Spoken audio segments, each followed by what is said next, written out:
So I had actually planned to make this video a lot sooner, but I've kept it on the back end because I did hear that there was more Rainworld Watcher content to be dropped down the line, and I think it is all we have now with the release of Rainworld the Watcher 1.5. And it's not like 1.5 was a small update, no, far from it. It adds in quite a lot. It adds in 3 new regions, 1 new quest, and with a new ending, a true ending, readable pearls, new rooms to pre-existing regions, new items, new creatures.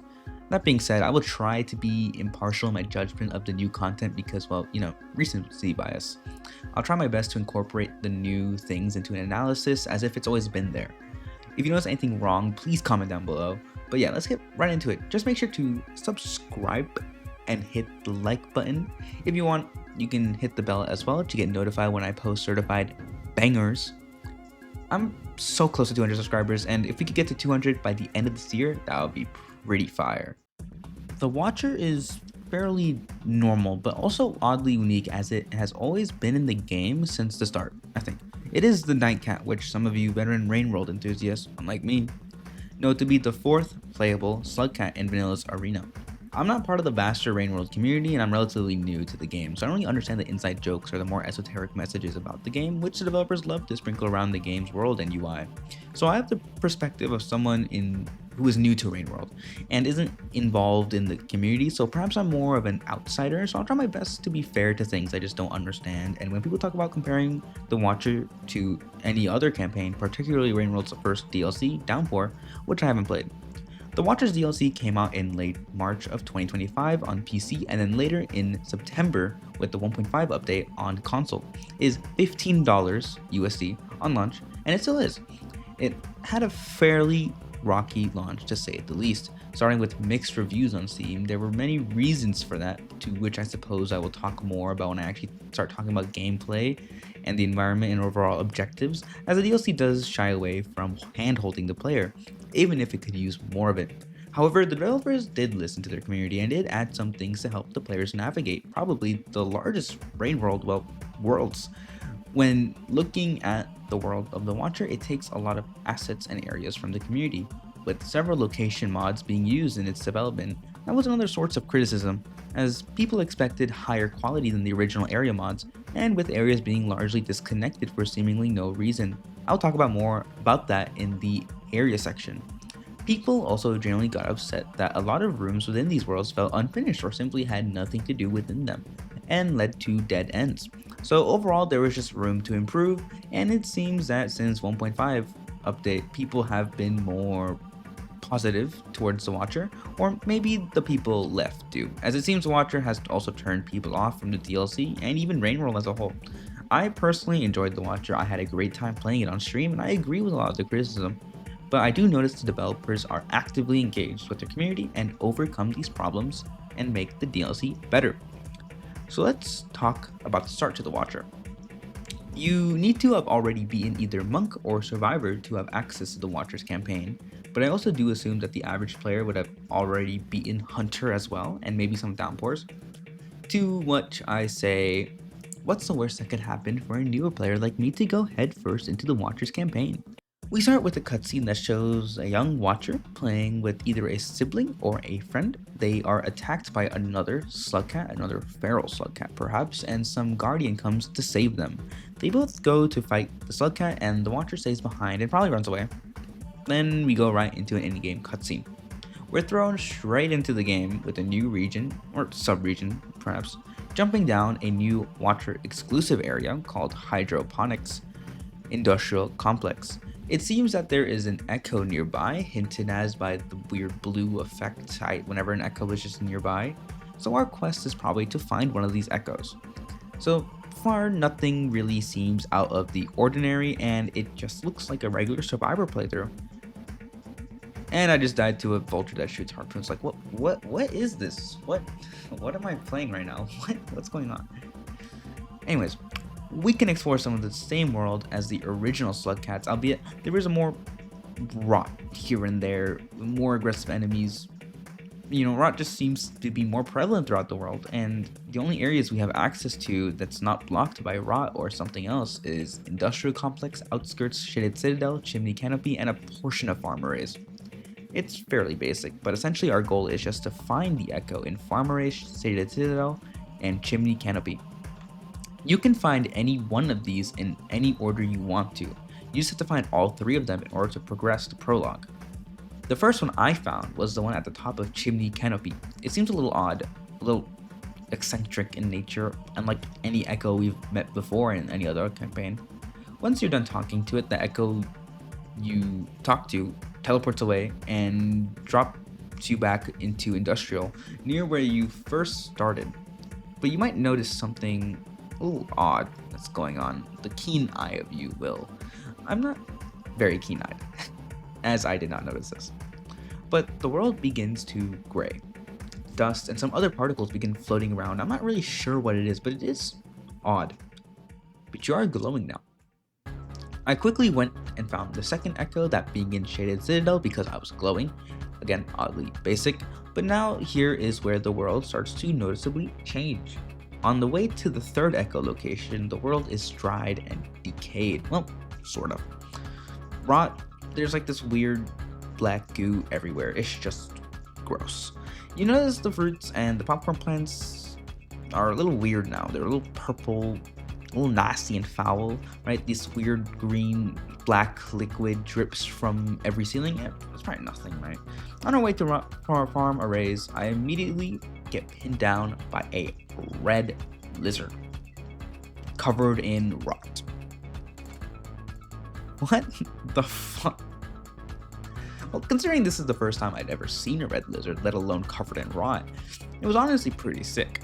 I was naturally terrified, and that didn't stop me though. I continued going, I continued on my way to farm arrays.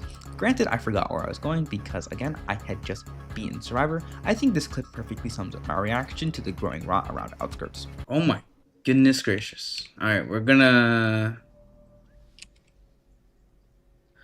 Ah! No! What the fuck? Oh wait, that reminds me, I forgot this amount. In between the second and the third echo, the Watcher unlocks his first ability, Invisibility. The Watcher, holding down the special key button, for me I binded it to mouse 4, causes him to sink into the environment, or well, go invisible. I don't know what he does. It does a mass sound, and you can still be accidentally killed by lizards. You are, in all intents and purposes, just invisible, I guess. I don't know. However, it only lasts as long as the bar behind the food pips is up. Otherwise, you get stunned out of it and you have a seizure. Anyways, we find the third echo. The world is literally dying around us, and it explodes into a portal, and we get teleported into it. Welcome to the Watcher. So I mentioned before that it doesn't quite matter the order in which you find the echoes. Well, I lied, sort of. That is where one's experience may ultimately change, because depending on the last one you find, you will be warped into the following different regions: Chimney Canopy, Sunlit Port, Shaded Citadel, Torrential Railways, and Farm Arrays Coral Caves. For the sake of this video, I'll be starting in Coral Caves because that's just simply where I started. I don't know if this is some bug, but when I went invisible here, it like sped me up by 100. I don't know what happened. I will admit, my first playthrough of the game, well, my only playthrough of the game, has been littered with some bugs here and there. Sometimes they were pretty funny, though sometimes they did obstruct my playthrough and made me get mad. But it is what it is, you know. But first, let's backtrack a little right before we discovered a new creature, well, new type of creature. Rot lizards. Rot lizards can be of any lizard variety, including the new ones, and appear in rotted regions. Usually the region you first appear in is the first rotted region, and will continue to spread in its current room and adjacent ones. We saw this back in Outskirts, an industrial complex symbolized by the black mass and these flying flakes flying around. The food becomes bad and the enemies become more aggressive. So about the rot lizards, there are 3 stages to them. Slight. These are lizards with just a few rot cysts on them. Hitting them with a spear might cause them to evolve into the opossum stage. Opossums, they have tentacles and are slightly grayed out. They might become full rot lizards on their next cycle. And full lizard long legs, they're fully sprouted. They essentially act like the long legs, the rot long legs. They still keep their lizard ability. For example, cyan lizards can still jump at you. White lizards can blend in, albeit extremely poorly, and orange lizards can still communicate to their pack, I will call them fully rotted lizards. They also scream out in pain really loudly, which makes me feel pretty bad for them. So, like, I hate them, but you can still feel bad for your mortal enemies, you know?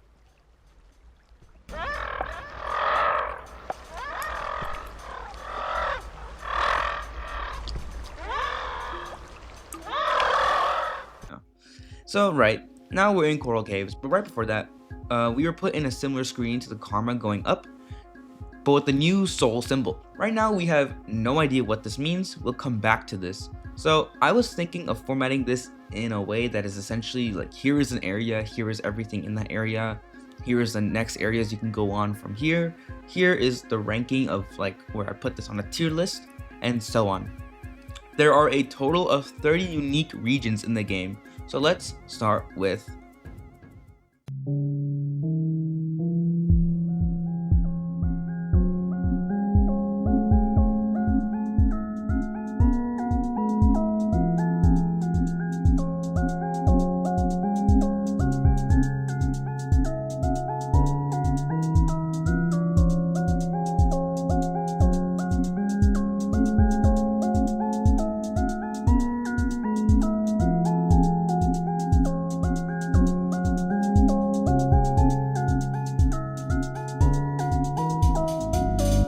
I'm honestly glad that this was my starting region because it's just so whimsical. Like, it's just so blue. What's not to love?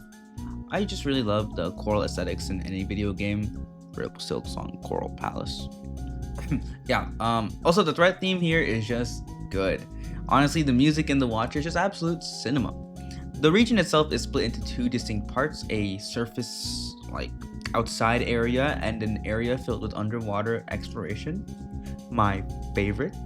Notable creatures include leeches, monster kelp, vultures, giant ass jellyfish, leviathans, salamanders, pink and blue lizards, and a new food creature, the tardigrade.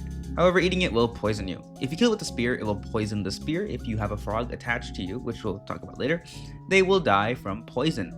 Frogs are in other regions, but they're basically, they just like consume food from you. They take away your food pips every once in a while. The new peach lizard, they used to be orange here. Peach lizards are mechanically orange lizards. They burrow into the ground, I think. I've never actually seen them do it, but I think that's what they do. They have incredible resistance to being flipped over, and the most annoying creature in this game, the barnacles. If anything touches them, they will stun it. They can knock you out of your invis form, and sometimes they block exits for no reason. They're just very, very annoying. And if you throw something at them, they start wailing and crying. It's like it's my fault that they were just standing here blocking my way. And we also have the new angler, probably the scariest enemy in the game. I unfortunately never actually, or fortunately, never encountered one. So here's a clip from someone else. Yeah, that thing is actually terrifying. I would piss myself if I saw that in the game. I should probably talk about this here. The problem I have with making this video is that the knowledge and experience that I had when going into an area at the time is completely outdated, and now anyone who goes into these regions now have a completely different experience. You see, after 1.5, the warp to Torrential Railways and Turbulent Pump is gone. Instead, Torrential Railways is replaced with a random spawn point for later, and Turbulent Pump is replaced with Pillar Grove, so I have to use the interactive map via the wiki instead. Sorry, I digress. Areas you can go from here are Aether Ridge, Rusted Wrecks, Pillar Grove. It's a solid B tier region, starting pretty strong. I just really hate water, and honestly, it's just the blue aesthetic is very, very pleasing to me. I don't know, it's just like, it makes me feel so comfortable, which is why when it gets rotted later in the game, it makes me want to cry. I hate the rot so much, it just makes everything look so ugly.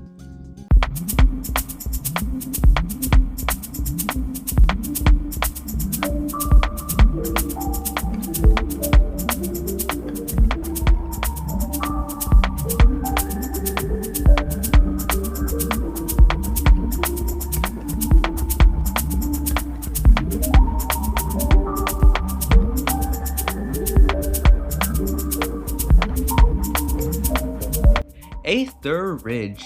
Aether Ridge is huge, there's so many areas to talk about, but like Coral Caves, it's split into two distinct sections, an above ground windy weird white goo section, and a below ground basement facility.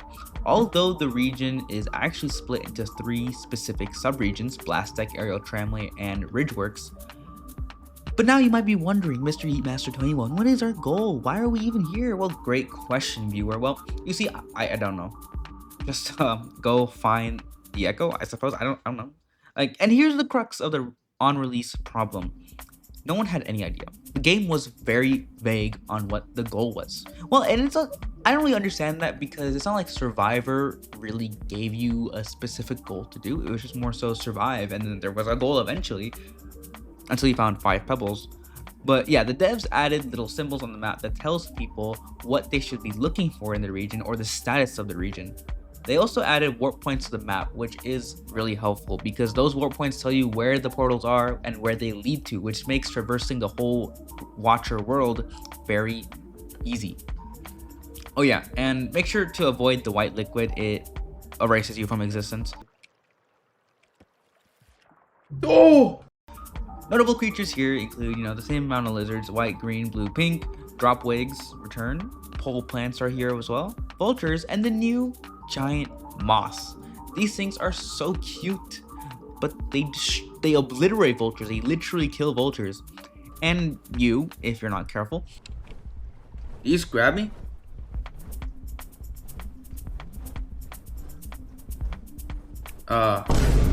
What? Areas you can go from here are Torrential Railways, Coral Caves, Sunbaked Alley, Shrouded Stacks, Migration Path, Torrid Desert. When you find the Echo here, it will take you to Torrid Desert. So finding there is an Echo here. It's in the very bottom, bottom west section of the map. And yeah, let's talk about Ripple here very briefly, because once you find this Echo, your Ripple does increase by 1. So Ripple is a new karma system, while replacing karma. When we spawned in Coral Cave, we only had 1 Ripple, but upon meeting an Echo again, we gain a 2nd level. Our goal is to meet this Echo and maximize our Ripple count. Ripple maxes out at level 9. We unlock new abilities as we increase our Ripple. I will go more in depth on Ripple later. Aether Ridge is very good. It's huge, it's diverse, there's tons of things to do here, there's so many places that it connects to. It's a very strong A tier region. I love the environment and the variety it has.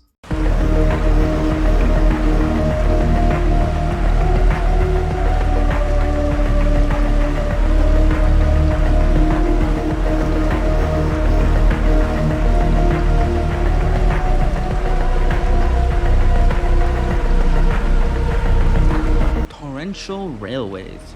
I think I said 5 different times throughout the video, but it's Torrential Railways. Relatively smaller region. It has vast spaces and large rooms, but nothing particularly interesting. It rains permanently here, although it isn't lethal until the end of cycle. There is also visual lightning. You start here if your last Echo in the Prologue was in Shaded Citadel, and there are no unique creatures here. It's just the same as Coral Caves, salamanders and snails. Blue lizards are prevalent here. Areas you can go to from here are Aether Ridge, Pillar Grove, the main menu. Bluntly a D tier region. It's cool visually, but it's very boring to be in. There's good food and slime mold, and it's easy to shelter here, but that's it. It's lucky it shares the goated threat theme with Stormy Coast.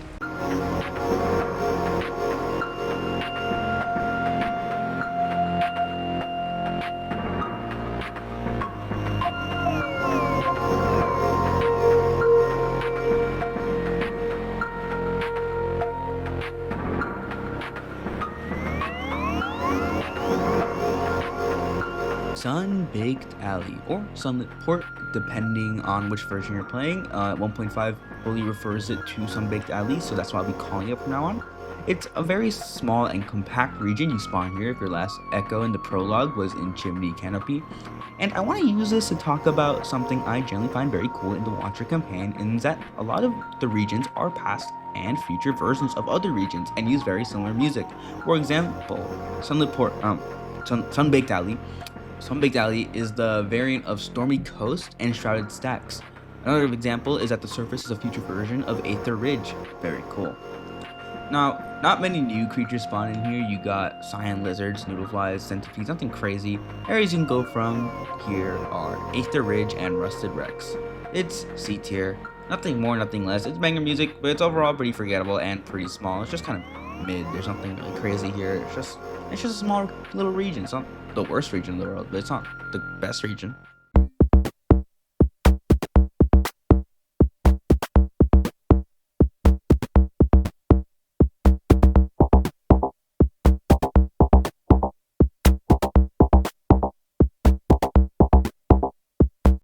Pillar Grove. It's one of the 3 new regions added from the 1.5 update, and I don't really have much to speak on it nor judge it on. I also don't have that much unique footage for this region. Like Sunbaked Alley, there aren't many creatures here, though the reindeer do come back. There's frogs here too. You have this new consumable called pomegranates. They're these large melons that hang around. They're like popcorn plants in function, as they require a special method to open them, and they give infinite food. You simply have to fall down and grab them, and they just explode on the ground. There's also strawberry lizards here, and there's a lot. There's a lot of strawberry lizards here. Areas you can go to from here are Torrential Railways, Shrouded Shrouded Stacks, Coral Caves. I'd say that this is probably like B tier region. Again, like I haven't done much in this region. I just went here like once or twice. Not really much to talk about. It is what it is. It's like a weird combination of farm arrays and outskirts. It's okay. It's pretty good. It's decent. It's not bad. It's pretty good.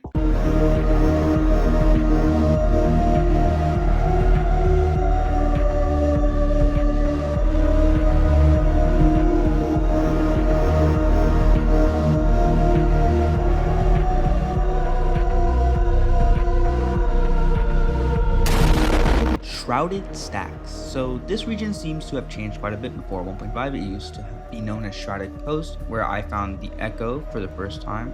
However, it seems that it no longer spawns here, I think. So this region is pretty barren, with creatures spawning sparsely. It has vast open outsides and extremely congested insides. This region is supposedly a variant of Sunbaked Alley and Stormy Coast, and it's just full of shipping containers everywhere. Notable creatures include naturally spawning red lizard, lantern mice, moths and their grub. You can see them grow per cycle, which I think is pretty cool, and the new scavenger variants. So here you have the Templars. They share the same reputation as the normal scavengers, so if your scavenger reputation is down with normal scavengers, then it should be down with these guys as well. They also have a shield of karma. They produce a karma shield, and the higher karma level, the stronger the shield. There's also the Disciple variant, which is very similar to the Templar versions, but they also shoot boomerangs at you that do stun you, and they also use echolocation to find things, so they can find you if you're camouflaged. Areas you can go from here are Aether Ridge, Cold Storage, Pillar Grove, and the Surface. I'd say it's probably a B tier. It has good creature variety and the layout is pretty interesting. I like the tower in the middle of the map with the shelter. It's probably one of my favorite shelters to use in the game because it's really useful for later on if you're trying to get one particular ending. I think it's a very good central location. But yeah, it's definitely a B tier. Definitely a B tier.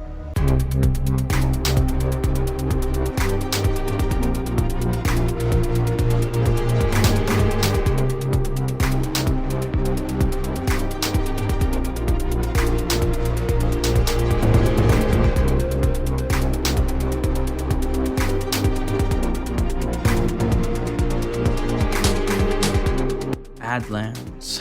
This region has changed quite a bit since 1.5. There used to be a portal at the very bottom of the map that led to this place called Unfortunate Evolution. Now that is all gone and replaced with different areas entirely. And at the end of the cycle, there is a sandstorm instead of the usual rain.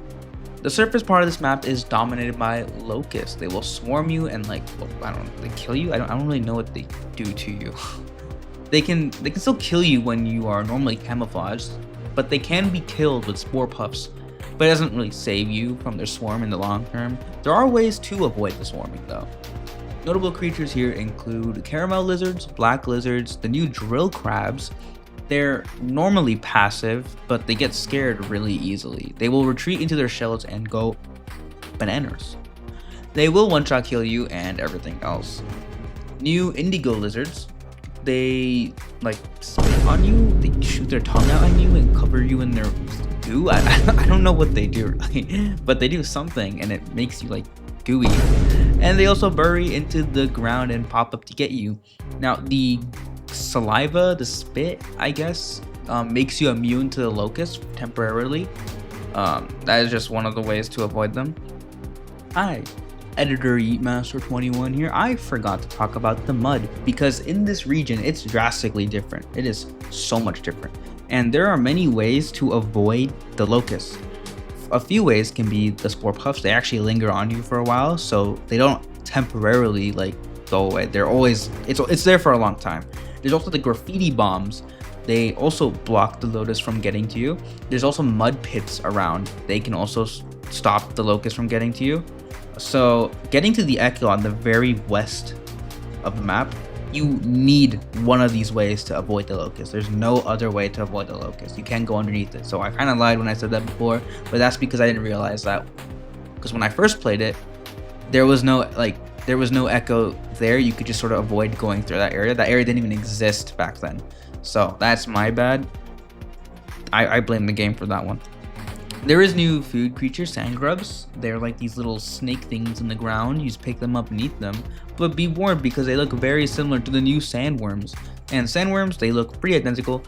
They're just giant snake creatures. They like rattle, I think, if you're near them, and they get you, but they're very slow, so it's pretty easy to run away from them.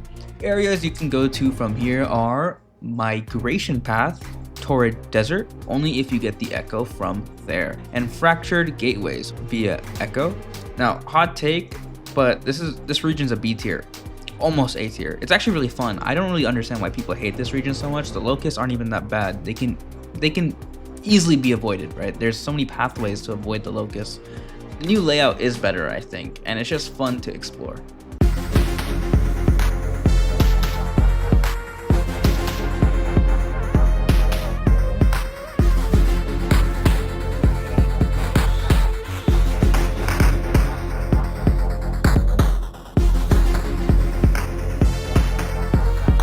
Torrid Desert.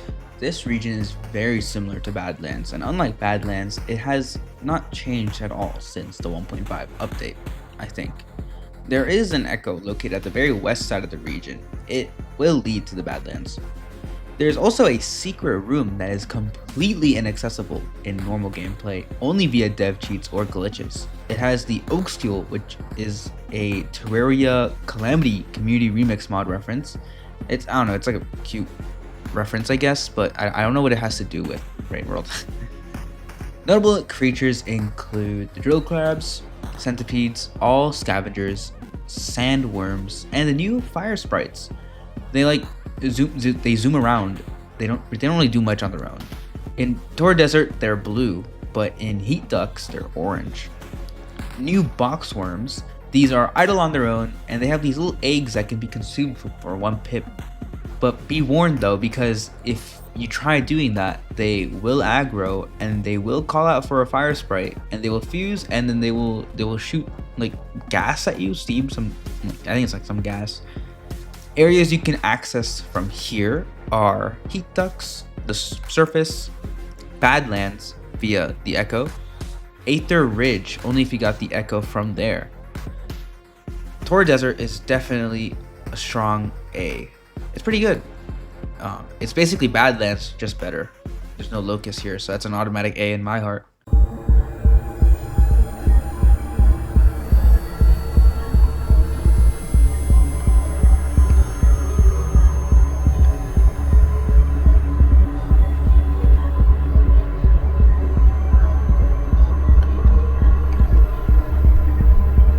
Cold storage. Wow, what a region.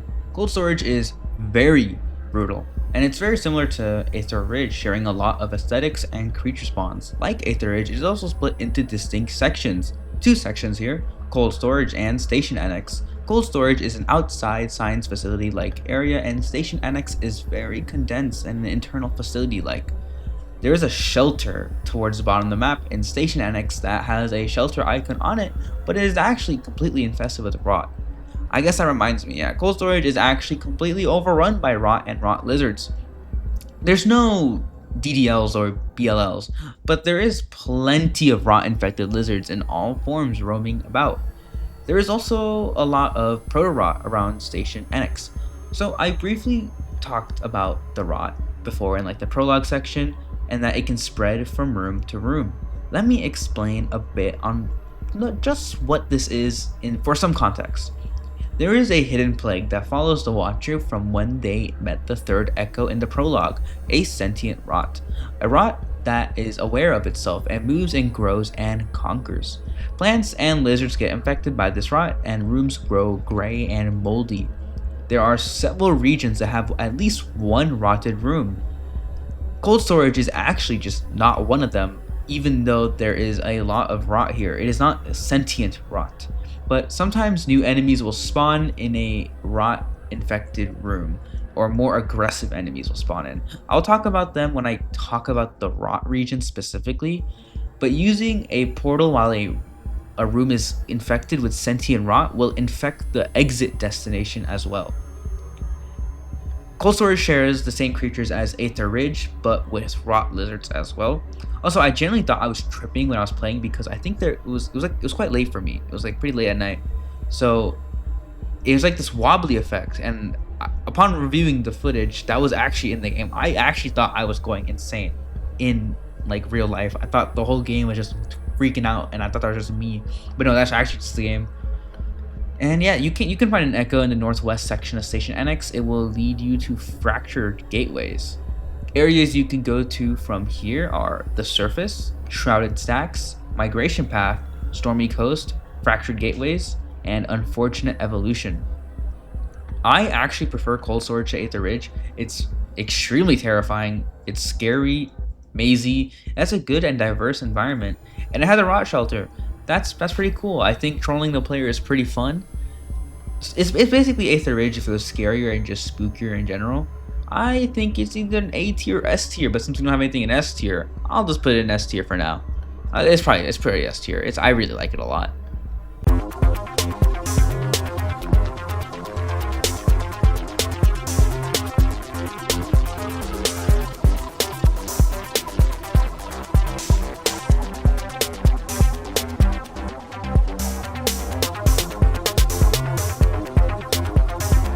Desolate Tract. This region is a lot like Torrential railways, in which it is a vast and open area with very little things to do. In my opinion, it is simply just a warp zone. It has long lines with a field that has harsh winds. There is an echo at the very west of this region, leading to Turbulent Pump. Notable creatures include the new Loaches. These guys are basically evil reindeer. They can't be killed and they consume anything in the game, so they're essentially rot. Areas you can go to from here are Rusted Wrecks, the surface, and Turbulent Pump via Echo. Like its name suggests, it is desolate.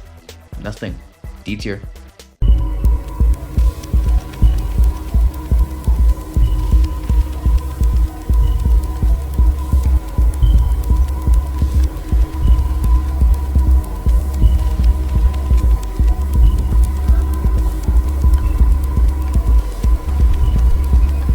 Ducts.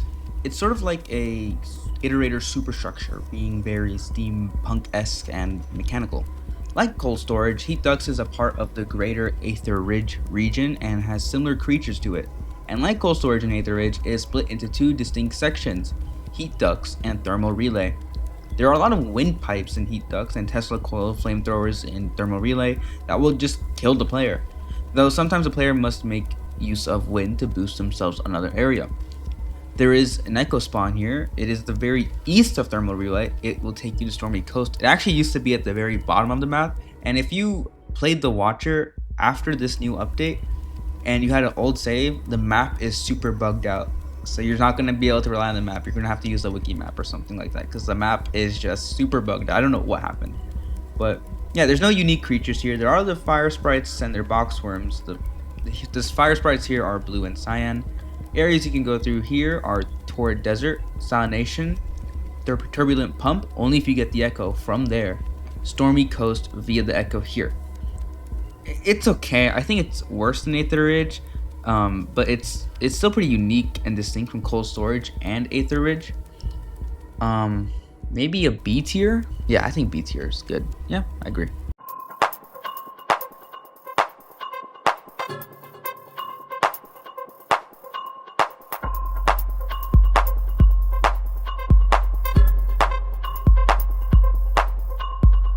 Fractured gateways. So I've only been through this region like once. I again apologize for the lack of footage of this area because I had no need to travel here in my gameplay because the Weaver closed all the portals here already. I will explain what that even means in the ending section, but yeah, I will try my best to include what I have in this video. It's pretty cool. It's a destroyed version of Verdant Waterways, which is one of my favorite regions in the game. It's also one of 3 new maps added in 1.5. It has no end of cycle event at all. The locusts return, but there are more ways to get around them, most notably the giant locust whale, an alternative form of the sky whale that only appears in this region, and its super massive form that consumes all the locusts and is essentially the only way to travel from here to the Echo. There is an Echo here, yeah. It's in the very west of the region. Areas you can go through from here are Badlands, only if you get the Echo from there. Fetid Glen, cold storage via the Echo. Honestly, this region is pretty alright. Besides the supermassive whale, there's not much to do here. C tier. I'm giving it C tier because it's biased, right? I haven't been here that much. I don't really know much about it. It's kind of whatever for me. C tier.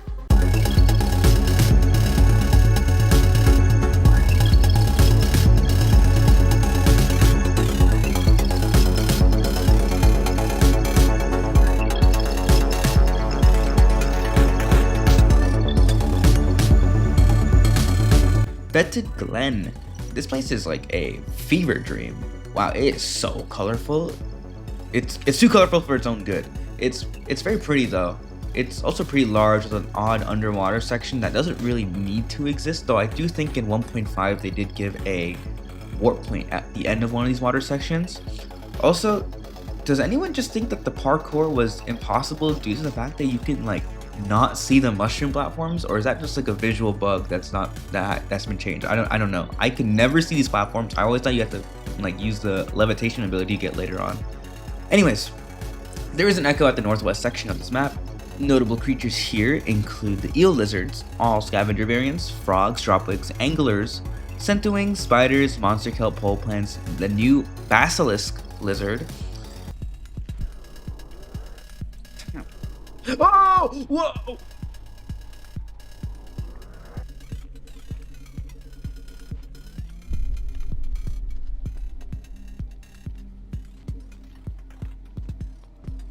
Get in there.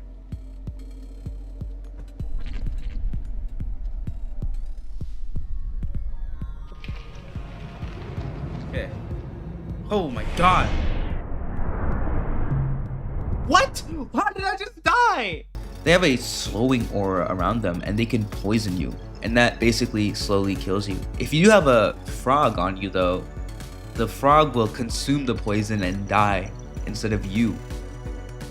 There's also naturally spawning rot versions of the basilisk lizard towards the Echo area. Areas you can go through from here are Verdant Waterways, only if you get the Echo from there, Salination, Fractured Gateways, and Shattered Terrace via Echo. This region is pretty good. It burns my eyes though. It is, especially when it's rotted, the grading is insane. The map layout is pretty decent and there's tons of creatures here. Probably the most of any region so far. B tier.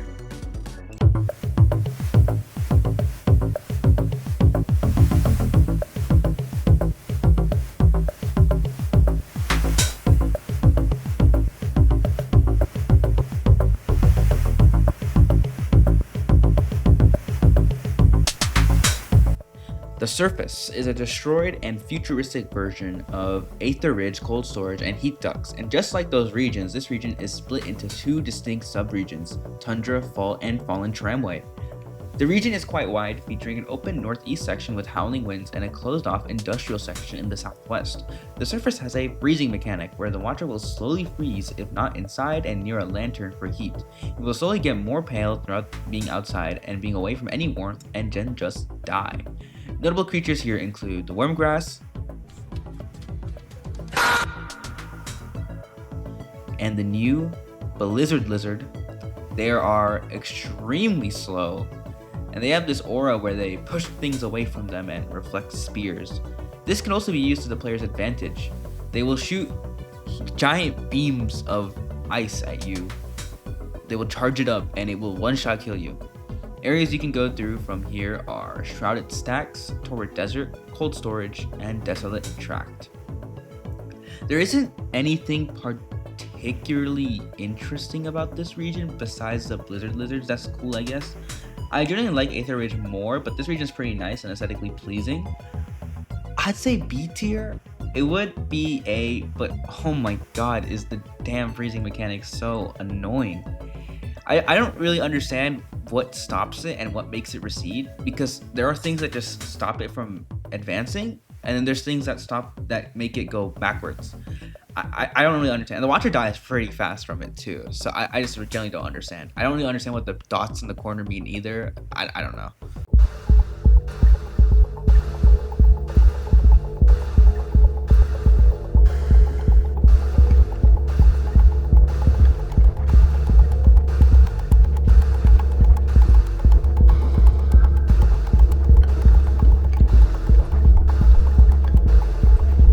Salination.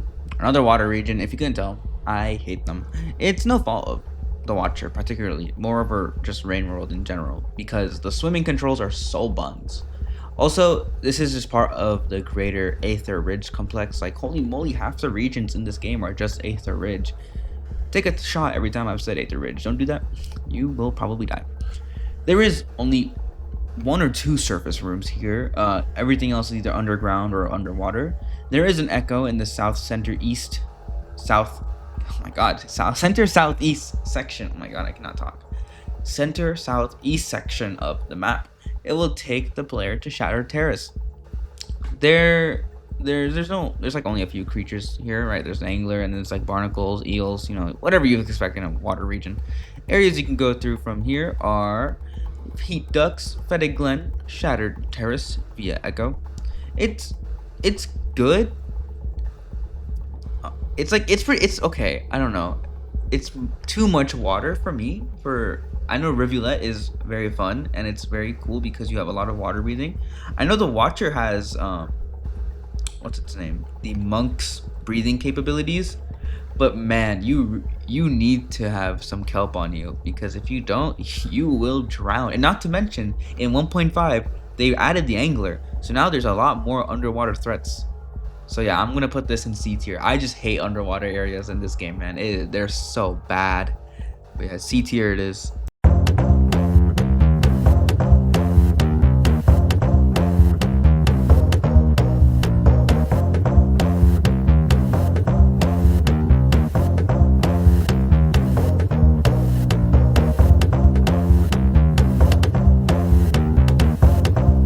Rusted Wrecks. This area is basically a combination of Fetid Glen and Sunbaked Alley.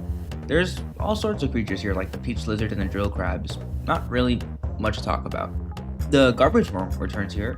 Areas you can go to from here are Sunbaked Alley, Coral Caves, and Desolate Tract. It's okay. Like, there's just not much to talk about here. Like, what do you want me to say? The music's pretty good, I guess. It's fire. I do like the pirate-esque way it's built. I just wish there was more for these regions to really separate them. C tier.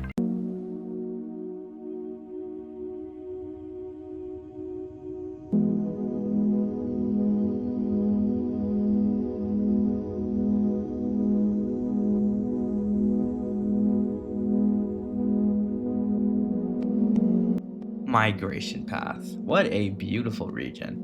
The third and last region added from update 1.5, and probably the best and my favorite one out of the three. Perhaps I just might be biased because I spent the most time here, but wow, it is extremely memorable. While it is just more open and vast surfaces of the dense interior, I actually enjoy the outside section a lot more than the interior. The region also experiences sandstorm as opposed to rain. I do think that the Watcher has a lot of desert areas, but they're all fairly decent, not bad. And I think migration path is pretty good. It's because of this one beautiful behemoth it adds. The tower crabs. They're huge and cool and just walk around. They're also in the background and they're pretty chill. They're not scared of the player like their little cousin, the drill crab. I don't know where they go to though. It's just like memorizing seeing them like walk around. They just keep walking. They just keep coming. That's pretty cool. Areas you can go to from here are Aether Ridge, Badlands, Cold Storage.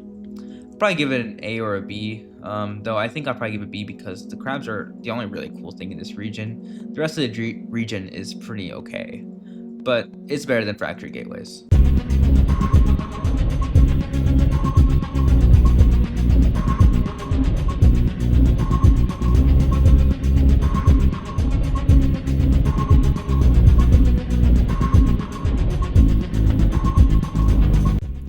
Turbulent Pump. Probably the best water area in the game, I guess. Like by default maximum, it is just okay. It's supposed to be a part of Coral Caves. It is just a lot more industrial in its nature as opposed to Coral Caves, well, natural nature. It's not a fully underwater area like Salination because it takes place above water. You actually don't need to go that deep into the water to access lots of areas, and especially the echo that is there. The bottom parts that lead towards Verdant Waterways portal has like these giant turbines that can be annoying. There is an echo on the very west of the region that leads to heat ducts. There's a random Leviathan that spawns in and it usually just gets stuck in the turbines and freaks the game out. Nothing really special here. Areas you go to from here are Desolate Tract, only if you get the echo from there. Heat ducts via the echo. Verdant Waterways. It's on par with Coral Caves, but I do prefer Coral Caves more. But this is pretty alright. B tier.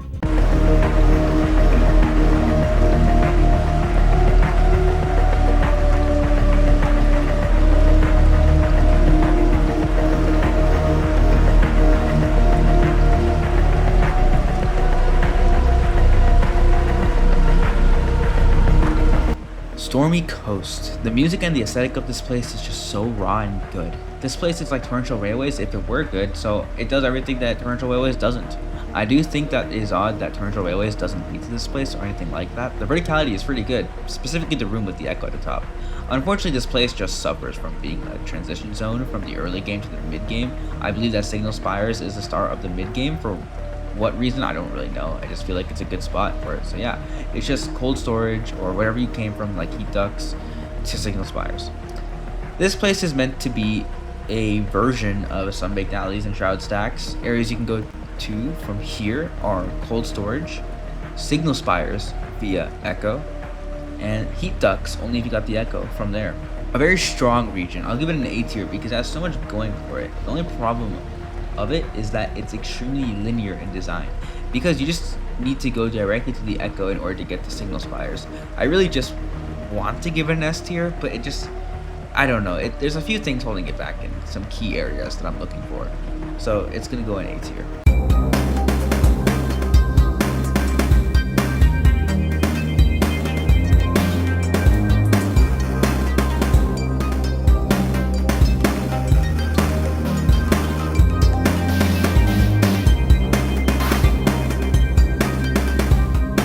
Signal Spires. Hands down the most beautiful place in this game. Don't even question it. The bright pinks, the glorious background, us climbing up beyond the clouds. The threat music is synthetic yet so refined. The reflective flora making the shining shing sound. What is there not to love? I'll tell you what. It's the bloody vultures. They're everywhere here. Among other things. There's king vultures. There's the new sky whales.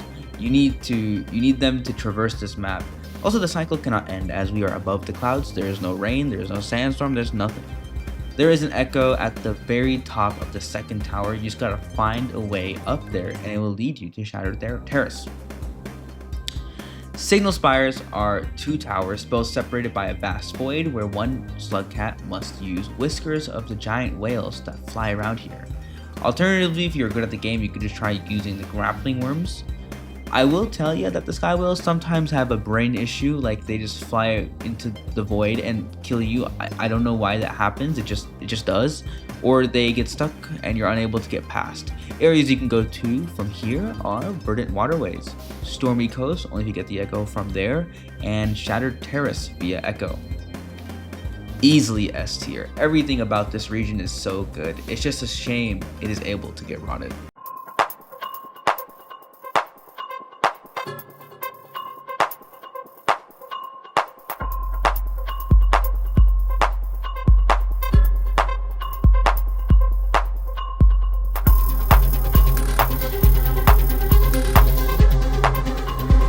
They weren't kidding. These waterways are definitely verdant.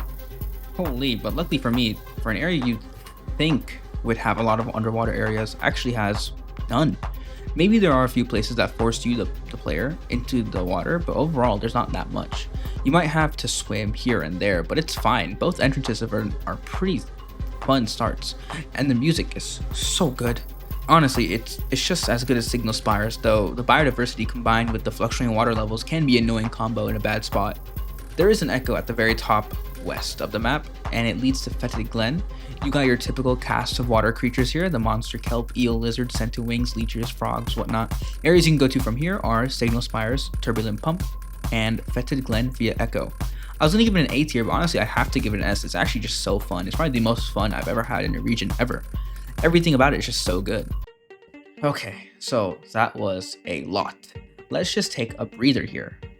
I'd be genuinely surprised if anyone made it this far, but if you did, I appreciate it a lot. So we're done talking about the normal campaign maps, all 21 of them. However, I said that there are 30 total. We'll get to them in a bit. They are a little special. But before I can explain that, I need to get into the core aspects of the Watcher, specifically Ripple. Ripple is an essential part of the Watcher and defines most of the quests of the character, similar to how Karma defined the other campaigns. At the start of venturing past the prologue, the Watcher gets level 1 Ripple, giving them the ability to go invisible for an extended amount of time. Per level, the Watcher gains more time to be invisible. If the Watcher travels through multiple portals without rest, they gain a debuff on their maximum time they can stay camoed, and overall they become more sluggish and tired. If they have maximum warp fatigue, their vision becomes red and the next warp they will do will always be considered a wrong warp. Once the Watcher gets to 3 Ripple by meeting 2 echoes in other locations throughout the main campaign, they get the ability to create a warp point on demand, teleporting you to a random region and stay there until you make another. However, you must have the effect of a Karma Flower in order to do so. You can do it without it, but you will wrong warp to a base game region that is overrun with rot, and you must find your way out to Outer Rim. These rot regions are brutally difficult and extremely punishing. We'll get to rot regions in a bit. Once you get to level 5, you will get the ability to levitate while in a transition period of camouflaging, the length of which increases per Ripple beyond level 5. It is extremely useful for a lot of parkour in the game, as the Watcher is generally harder when it comes to traversing the world, but you are now able to get to new heights. At Ripple 7, the Watcher will open rifts. Every time you camouflage, it spawns in these Ripple jellies that can be touched to restore some of your camouflage ability. However, it also spawns in Ripple amoebas, which will attempt to chase you down, and prolonged contact with them will distort your screen, and if your screen fully concaves in, you will die. At Ripple 9, Max Ripple, your camouflage becomes Ripple Space instead, which is basically you go into your own pocket dimension and walk around freely. You are invincible to 80% of things. You can still be killed via fall damage, death pits, rot, except rot lizards, loaches, and the slowing aura of basilisk lizards, and a Ripple amoeba, which spawns in a lot more in Ripple Space. There are a few more powers, but that's pretty much it. Also, getting to Ripple 9 makes it so you can only go down to Ripple 8 at minimum. Ripple 9 is essential to getting any of the endings. Quick note that when wrong warping, the location you get is fundamentally random, but also depends on the Ripple level upon wrong warping. Great, so now I have explained that, and Ripple and everything like that, and hopefully you understand. Let's talk about the rot regions now.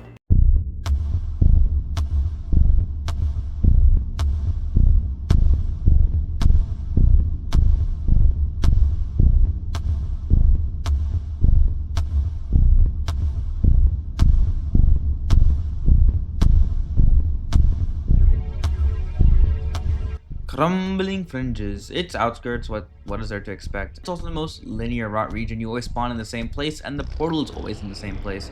So for some people that might be a plus.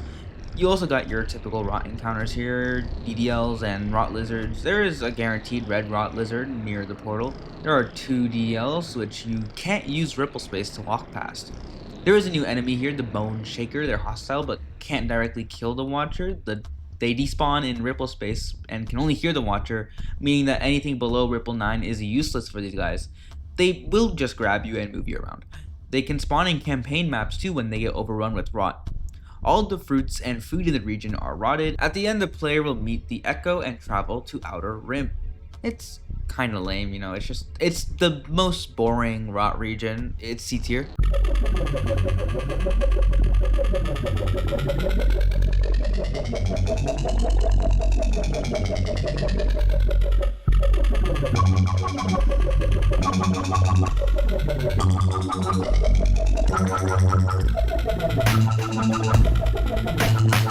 Corrupted Factories. It's industrial complex, so this one's a little odd because it's actually 2 different maps entirely.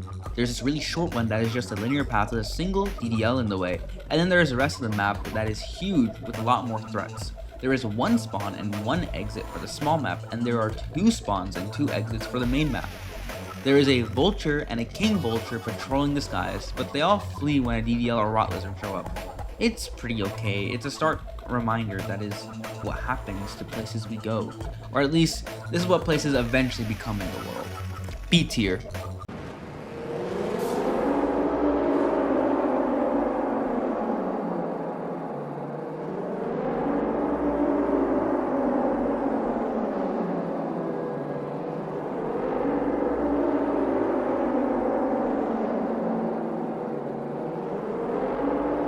Decaying tunnels. I don't know why drainage system is here. We didn't even go there in the prologue. Couldn't this have been like, I don't know, Shaded Citadel?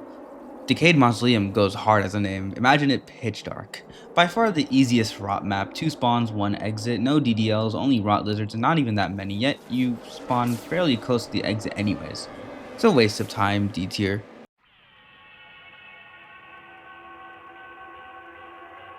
Infected Waste, probably the hardest one, also the most fun. 1 spawn, 2 exits, many DDL spawns, multiple rotten red lizards, red centipedes, a king vulture, and rot loaches. That's right, rot loaches cover the surface entirely. They can also see you in ripple space, by the way. Shame we never got to go to garbage waste in the prologue, but honestly this place is really good for a shitty rot region. A tier.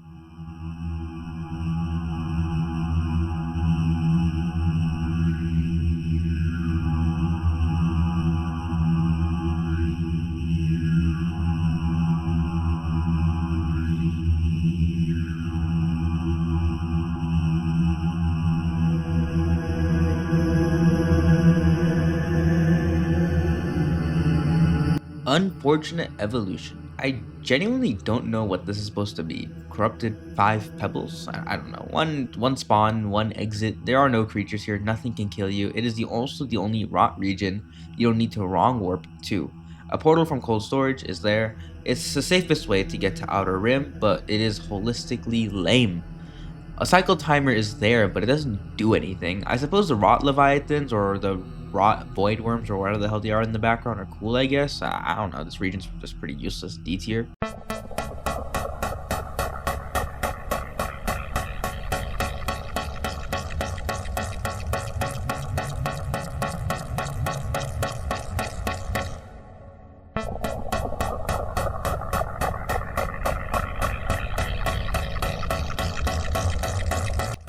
Outer Rim. There are no enemies in this region besides Scavenger, Templars, and Disciples. It's split into 2 distinct regions, the Outer Rim and the Throne. The Throne is the very left of the Outer Rim. The Throne is a key location for endings and is the parent origin of the sentient rot that conquers the world slowly. And I suppose it's home to the only iterator type creature in the game, the Rot Prince, who starts off as a giant rot cyst bulb, but then once enough regions are rotted, he reveals himself. There is a room referenced to as the dial, which fills up when the player collects 50 Ripple's amoeba spawn in 1.5. Once the player gets all 50 around every region, this gives the player the ability to teleport to any region they want once. They get this ability again once they've collected 50 more. It's a pretty mixed bag, pretty empty, and leaves a lot to be desired, but the stuff here is really cool. It's a lot of holding A or D simulator here and there, but you know, the Rot Prince is a pretty chill guy. I'll give it a B tier. That these are all the rotted regions, though it could be argued that the Outer Rim also fits into the next category of regions, the story regions, or in other words, the regions that exist for the sake of progressing the plot and getting an ending.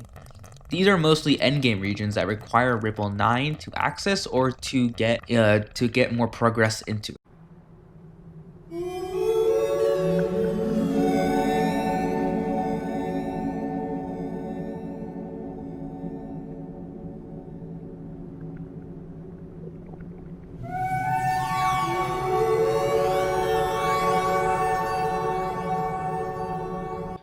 Daemon. It can be accessed from every region in the game via a portal only usable in Ripple space, Ripple 9.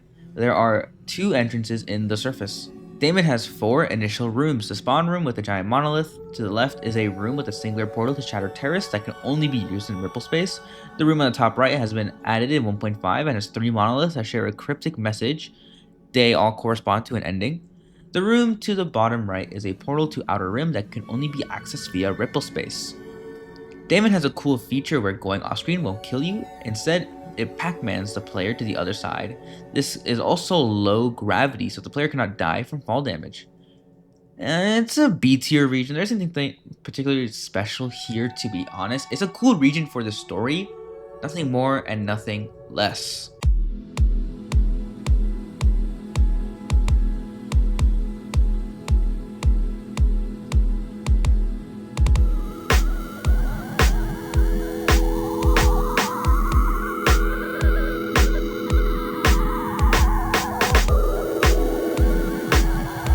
Shattered Terrace.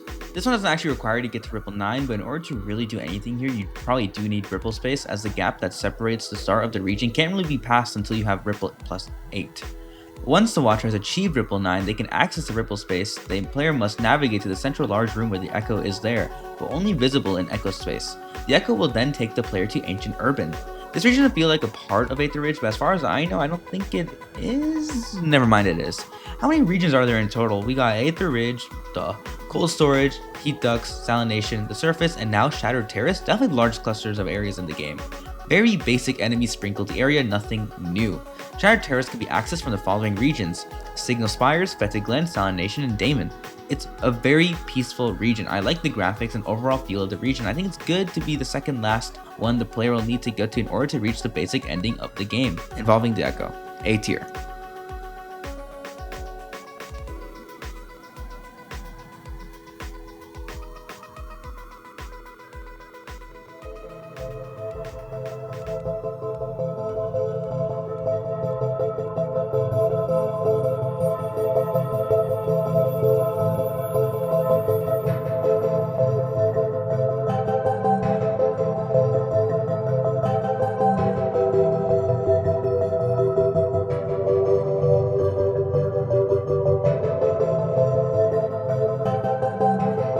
Ancient Urban. This is it, the climax of the journey, the final destination of the Watcher. Well, for the main ending at least. You followed the Echo on its odyssey around the multiverse, and you're here, and wow, what a damn good region this is. Obviously, this is more probably considered an ending sequence, and so the player cannot die here, I think, though there are some pitfalls that can kill the player. Ancient Urban is overall an extremely linear region where you walk around and you see what is supposedly people walking in the background. Light, a cityscape of some kind. There are probably baby moths, which can be annoying, but your goal now is to make it all the way to the end of this room where the Echo rests, in a room, a child's room. The Echo speaks to you and then teleports away. You must continue to look for it. Your adventure will lead you to this ritual-esque room where what appears to be the same liquid that is in the void in the main game. Then the cutscene plays.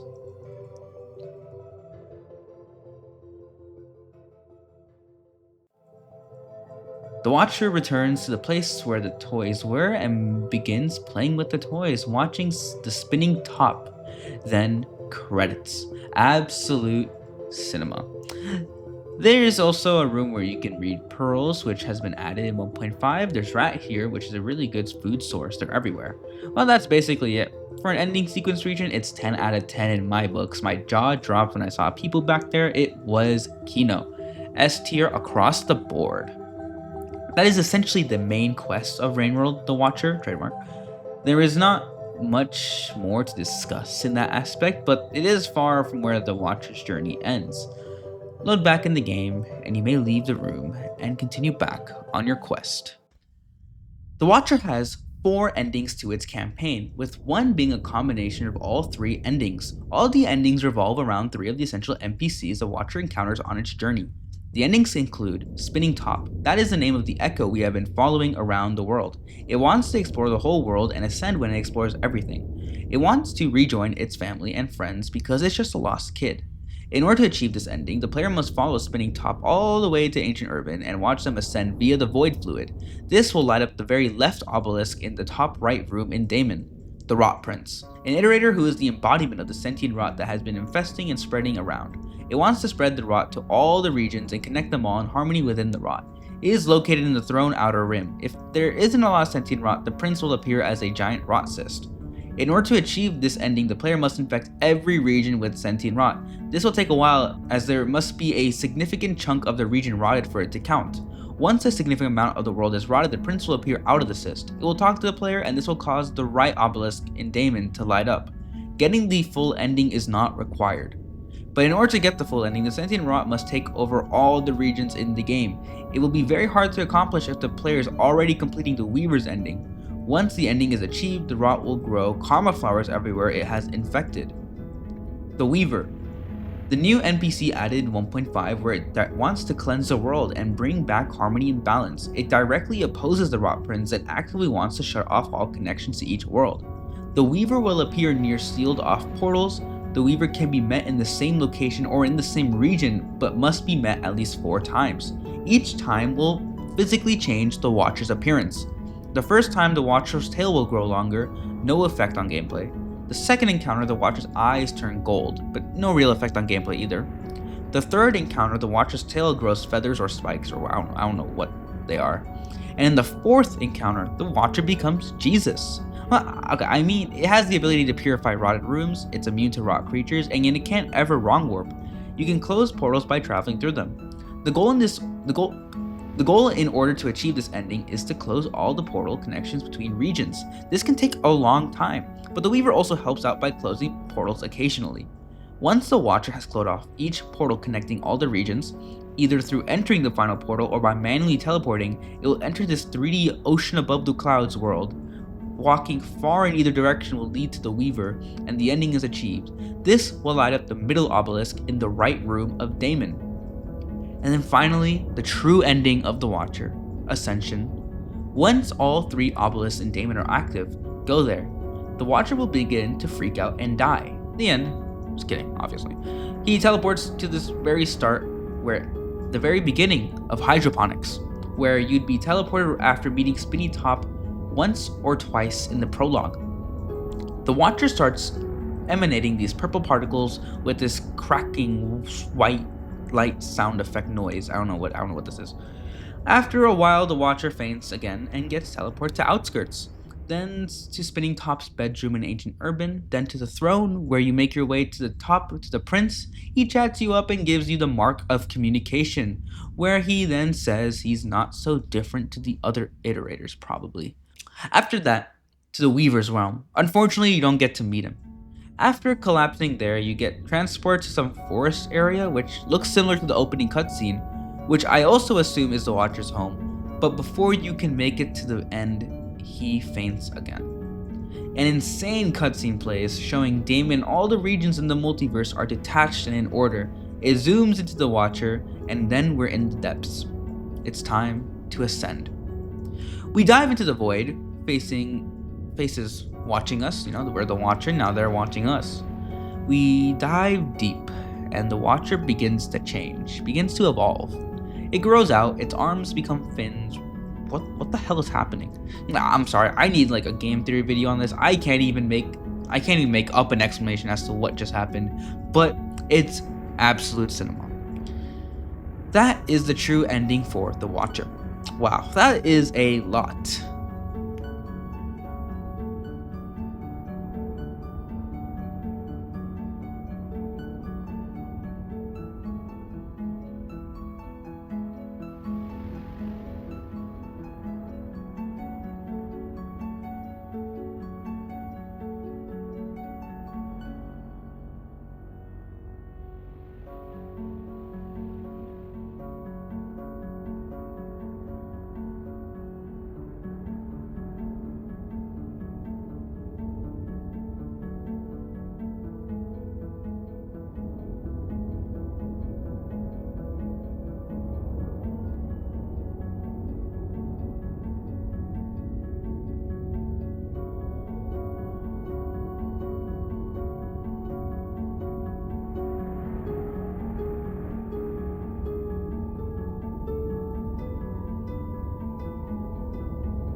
I would like to preface this section by saying that I am no rainworld lore expert. I only know the bare minimum. I've doom scrolled the wiki at 3 a.m. to have a brief understanding on what the rot is, or what an iterator is, or why there's so much rain, what an echo is, and so on.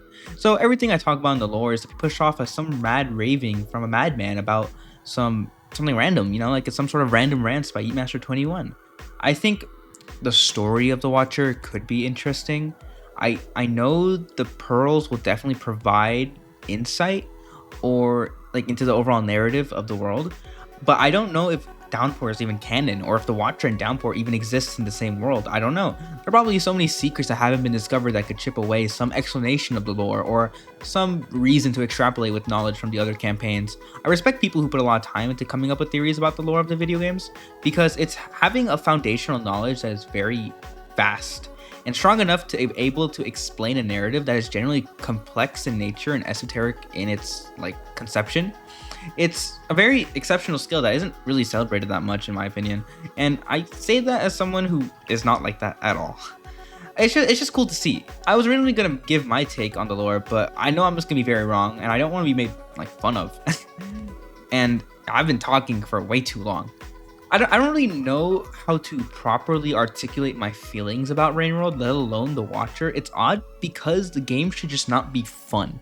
You know what I mean? It actively punishes the player harder than Dark Souls 2. A lot of deaths can be generally unfair and rage-inducing. The default controls suck ass in every way. It's a Metroidvania, but not a Metroid nor a Vania. I don't know how to explain it. The game should suck. It's just so crude. But it's like life in a sense, so many things out of our control. It's frustrating. It's a cruel irony that's a little on the nose and unpurposed, yet definitively describes the way I portray the game in my mind. It's not as if you do anything really grandiose in the base game. Supposedly your adventures are a lot more higher octane in the Watcher, but still have the same base.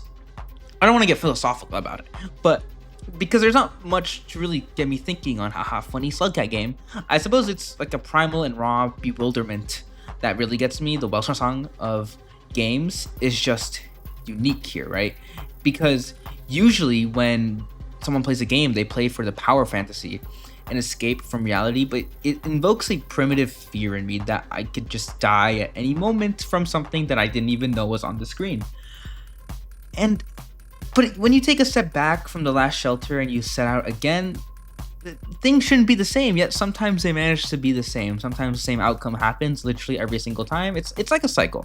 The feeling is greater in the Watcher because we get so many powers to get around these fears, but despite that, we're still just like a little slugcat. And I think Spain Top's unique dialogue in 1.5 really speaks the truth, what I want to say. The small god, tiny, a godlet, but still can be eaten, a tasty little god sausage. The phrasing feels wrong, but is completely accurate. but it's just how I feel. It's a little cringe, I guess. It's really simple though. It's not meant to be thought-provoking or paradigm shifting. There is no message here, at least from the perspective of the slug cat. It just feels that life can be, well, it will be unfair, and there's nothing you can really do about it. It's meant to be frustrating, then that's why I like it for some reason. The sense of cynical futility, I guess, with a bit of hopeful persistence that something could be different the next time you do the same thing over and over again. It's like positive insanity. We just keep going, right? It's like the slug cat is so pure. Can you imagine this thing fighting for its life? It's the weird randomness, juxtaposition, its repetition. It's blunt, right? The thing about the Watcher specifically is that you're introduced to the Rot Prince, who is a chill ass guy, but his idea of purity is very scary, right? We as a player, or even the impartial spectators as individuals in the real world, should be terrified of the Rot, right? Yet the intentions the prince lays out are so unassuming. When we get consumed by the Rot in front of him, he is so excited. He welcomes us into the mass. He says, "Never again will you be alone, and how I have wished for this day." To him, we the Watcher are a friend, yet also the perfect means to an end, at least an end in his mind. A force unanimous and unrelenting to take, yet so equal and simple. Consume at all costs, no cost too great. The Weaver is in stark opposition to that plan, a plan of isolation and distance, from distance to origin, from spiral to loop, from loop to point. It understands. The Prince is simple. It seeks a solution. The Weaver is complex. It seeks a complex solution. It's kind of beautiful to see. We see the Weaver solution, right? We see the loop, the individual dots, yet they're organized so simply and eloquently. Perhaps they were both right. Rainworld doesn't try its hardest to be profound. It's simple in every aspect and controls graphics, elements, ideas, but it feels so real. And at the end of the day, I'm just a kid, right? Like, I don't know what I'm even saying at this point. I just want to sit in front of my screen and play video games, maybe talk about them sometimes, and things get more complex as you get older, and so maybe it's that return to retro that gets me attached to this game. The simpler times, as some may say. I don't know. This is a long-winded way to say I really like Rainworld, and more so, I really like the Watcher. I feel like if I play Downpour, I simply just won't enjoy it because of the vastness of the Watcher. I don't really know. But I actually haven't given my review of the game. I approach games with a pretty harsh scale. Anything above a 5 is generally good, anything below a 5 is generally bad, and 5 is just, well, mid. With that in mind, the Watcher earns a solid 7 out of 10. Objectively, it's an expansion to the original Rainworld, introducing a new Slugcat and new gameplay mechanics, including fresh regions, new creatures, and the ability that expands on the survival platforming, exploration, and resource management the base game is known for. The design encourages adaptability, stealth, and strategic navigation of hostile environments, giving the player more ways to interact with the ecosystem than ever before. From my perspective, it is way more engaging than Rainworld, hunting down the echoes, spreading across the regions, and attempting to cut off areas while balancing surviving and getting to the next cycle. I think it's a lot more resource management, it's a lot more areas to do things in. It's always felt purposeful, and it gave me a real sense of agency, like I controlled my own narrative. The vast, cobbled together environments and the freedom to approach challenges in multiple ways resonated with me, and while some may argue that it softens the original's intensity, I honestly did appreciate the balance it brought. Ultimately, the Watcher refines the original in meaningful ways, offering many unique experiences that you simply won't get from Rainworld or Rainworld Downpour. Though, if the base game did not really appeal to you, then this expansion will definitely not change that opinion. You might, in fact, dislike the expansion more because you didn't like the base game. In conclusion, it's a thoughtful, compelling experience addition to the series. It's very solidly a 7 out of 10, just shy of Heights. Like, I don't know, I gave Hollow Knight Silksong an 8 out of 10. I never said that, but here it is. You can see my Silksong review, right? The Slop Song review. I'm just kidding, it's not Slop, it's a great game. But Hollow Knight Silksong to me is an 8 out of 10 game, Terraria is a 9 out of 10 game, and games like Elden Ring and Baldur's Gate 3 are 10 out of 10 games. But man, wow, holy yapsesh. Anyways, if you made it to the end, yeah, my thanks. I'm probably gonna get like 5 views on this video. Anyways, I want to work hard on it. I did work hard on it. I've been working really hard on it. I've been spending, I think, multiple months producing this video, and it's not the most well edited video I've ever made. It's not, well, maybe it actually is, but it's not the most well edited video ever. Definitely talking a lot. Definitely a lot of stuttering, definitely a lot of uhs, likes, you know, like stuff like that. I said that like, oh my god, I did all that in like 2 sentences. Damn. Okay. Anyways, if you guys can survive, that'd be pretty cool, right? I've been trying to get to 200 subscribers. You know, we actually did really good. That artificial difficulty video did surprisingly well. I did not expect anyone to watch that. I'm actually genuinely shocked that people want to listen to my opinion. Well, wanted is more so less. Like some people did complain that the video was a little unorganized, which is fair. It's a random video. That's just how these videos are. This is one of my more organized ones. I did try have like a general script of ideas of what I wanted to talk about, how I wanted to organize things, and that's what I tried doing. I don't know if I did that. Maybe let me know if I can improve these videos in some way. Maybe let me know as well. But in all seriousness, yeah, I worked hard on this video, and I really hope you all enjoyed it. Let me know if I tried too hard, though. Like, if you guys want more simple videos, like, I'm gonna be making a ZA video very soon. If you guys, how do you guys want me to structure that video? That'd be, I appreciate the feedback. But yeah, I doubt anyone's gonna be seeing this, but it's fine. I don't care. I worked on it for fun, and you know, I hope some people get to appreciate that creativity or that enjoyment that I had while making this video. But yeah, see you in the next one, guys. Peace.